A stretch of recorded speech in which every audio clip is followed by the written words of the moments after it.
Editing a book is a daunting process, but I'm going to take you through my top 10 tips to make it as easy as possible on yourself. Hey y'all, and welcome to my vlog! My name is Erin, and this is how to self-edit your novel. We'll go through my personal process for self-editing books, and then I will pass along some tips and tricks to help you along with your editing journey. Before we get started, don't forget to subscribe to my channel to get more videos like this and ring that bell so you always know when a new video is uploaded. I know that editing is not most people's favorite part of this process, but I personally love editing and turning a story into something polished and shiny. My process is a little bit different than what I've seen in a lot of these how to self-edit videos, but maybe it'll help some of you out. So to start with, I always edit as I go in addition to a separate editing round after I finish each draft. When I start writing, I know very little beyond just a few plot points that I want to hit, but as I start writing, I get to know the characters and I figure out the rest of the plot as I go. I'll usually have those plot points tossed into a separate document, and as I do the discovery right, it helps me think ahead for different plot points later on. In that sense, I build an outline as I go while also learning things as I write. It's a little more organized than straight pantsing, but it's a lot less organized than most plotters prefer.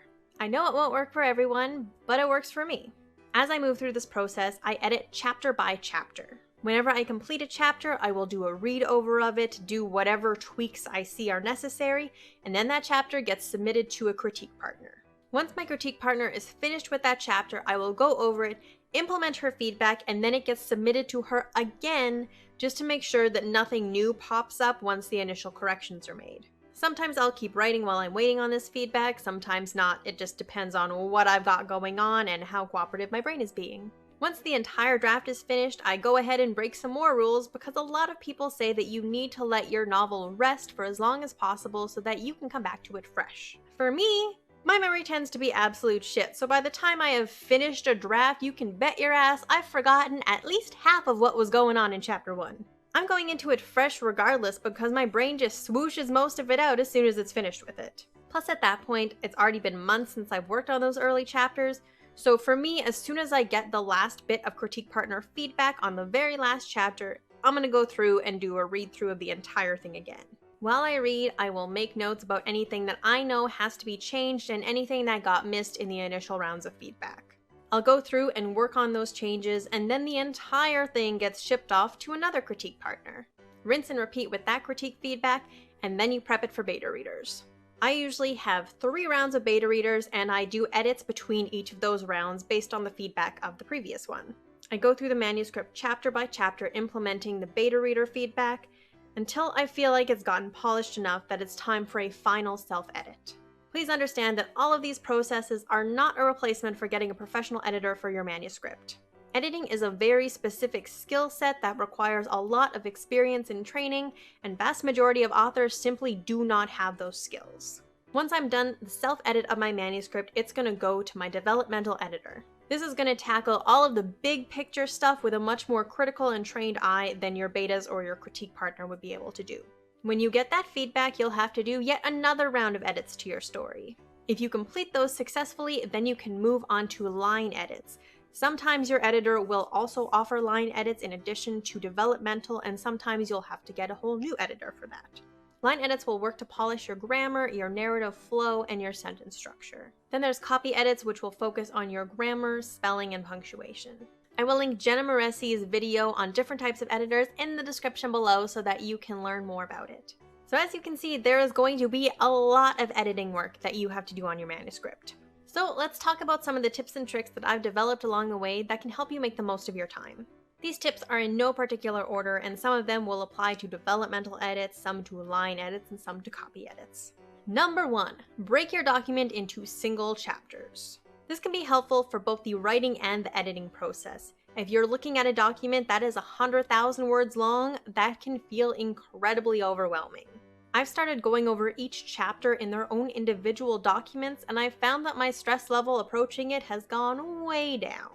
It's all neatly contained and separated into manageable chunks so that you can feel this awesome sense of accomplishment whenever you finish with one.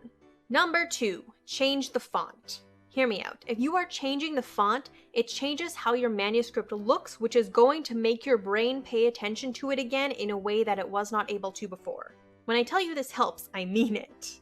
As I was going over the ebook proofs for Heart and Soul, it was in a font that I was totally unused to seeing it in, which made all the little bits of errors that had made it past everyone super glaring, which also made them very easy to find and fix. Some fonts are going to hide mistakes. In the print version, the chapter headers for the POVs were in a script font, and because of that, there was one spot where my main character's name was misspelled, and I couldn't even see it until it was in a different font, and my brain was like, hey, that's wrong. Don't be me. Do the font trick early on. Maybe even consider changing the font for each of your read-throughs. Number 3, get the Grammarly extension. I know Grammarly isn't perfect, but it'll still probably catch little bits and pieces that you might have missed yourself. I write in Google Docs, and there's an extension that you can get, and it'll check things as you write. There's a free option and there's a premium option, so if you don't want to break the bank but you want a little extra help, it's totally an easy way to go. Number 4, figure out your crutch words. Crutch words are similar to filter words and filler words, which I'll go over in a minute, but these are specific to you as a writer. There are always words and phrases that we use in our writing without really thinking about it. Examples of a few of mine are exhausted, heat, and warm, and all iterations of those. Learn what yours are, do a search to find them, and then you can delete them or modify them to make your writing smoother before you submit to an editor. Your editor will also probably point out ones that you didn't even know you had, so keep that information on hand for later, because if you're using them now, you're probably going to use them with future works. Number 5, search for fillers. Filler words add nothing to your story, and most of the time you can just straight up delete them. We all write them without paying attention, which is why it's really important to go back and edit those suckers out. Examples of fillers would be almost, probably, really, very, just. I use these all the time, which sometimes means I end up with the word just appearing 23 times in one chapter. Edit out as many fillers as you can. I'll add a link below to an article that lists really common fillers so you can check how many of those you use too much. A quick note on crutch words and filler words. I know that there is a lot of advice to completely ignore these until you're past the developmental stage and getting into line edits, but it takes me maybe a couple minutes to check these for each chapter. I'm not wasting hours on this. I simply do a search for the word. If the fix is just to delete it, I'll do it right then. If it's something more complex, I'll leave it for later, but I know what my crutch words are, and so I'll take a couple minutes, tidy up the chapter before it goes to my CP. Number 6, search for filters. If you're not familiar with what filter words are, they are verbs that create distance between the reader and the characters. Things like see, hear, watch, look are all filtering the character's experience. To fix these, all you do is search for the filter words and check each of their iterations. Most of these can be really easily trimmed out to bring us closer to your characters. I'm going to list an article below that gives you a list of really common filter words, and it also gives you an example of a chunk of narrative with and without filters so that you can see the impact for yourself. Number 7, search character names. If you're concerned that one character might be monopolizing things or that another character has been left behind, then a quick search of their names is going to give you an instant idea of if that's the case. If someone is showing up 4 times as much as any of the other characters, maybe you need to fix that if they're not your sole main character. If someone only comes up a handful of times and they kind of disappear as the story goes, do they really need to be there? Obviously, you can make judgment calls for your own story, but this is going to be a super fast way to tell you which characters are hogging up page time and which ones are missing. Number 8, become friends with an outline. If you've pantsed, make an outline after the first draft and make sure everything lines up with the structure of storytelling. If it doesn't line up, you've got a handy short form version to shuffle everything around and a real easy way to make an in-depth plan for any developmental changes. If you've plotted, go through and make sure you've hit all the beats on your outline or update the outline accordingly if you made other changes. I also highly recommend having a timeline if you do not already have one integrated into an outline. It's helpful in a lot of stories to know what day of the week things are happening on. You don't want it to suddenly be a different season or have 2 Sundays in a row without you noticing. Number 9, write fresh for at least 1 draft. This is something that I personally do because it very much prevents me from being lazy with my edits. I usually write fresh after my second CP round. What I do is I have a totally new document open and then I have the old one with all of my notes for the changes with each chapter open next to it. By having a new document, I am much more likely to make dynamic changes that are going to benefit the flow, the writing style, and the story. Say, for example, that I need a character to come across kinder. That might require consistent tweaks in dialogue as well as the narrative surrounding them. I am much more likely to write those changes with a better flow if it's fresh rather than me trying to shoehorn it into what is already there. I know this tip won't work well for everyone because it is an exhaustive process, but it works so well for me that I couldn't not put it on my list. Number 10, organize your feedback. Whether this is feedback from your critique partners, your beta readers, or your editors, it can feel a lot more manageable if you are going chapter by chapter. Keep track of stuff that is going to require tweaks through the entire story in addition to the changes that are exclusive to each chapter. When it comes to beta readers, you're going to have feedback from a ton of different sources. What I do to organize that is I have whatever question I've asked, and then I put the feedback from every single beta under that question so that I don't have to scroll around or open different documents to see what the feedback for a particular piece was. It can also be really helpful at that point to highlight things that are showing up from multiple betas. The more people you have commenting on something, the more you need to pay attention to it. Editing is a very time-consuming process, and it can be a very tedious experience. Luckily, you're going to have some helpers along the way.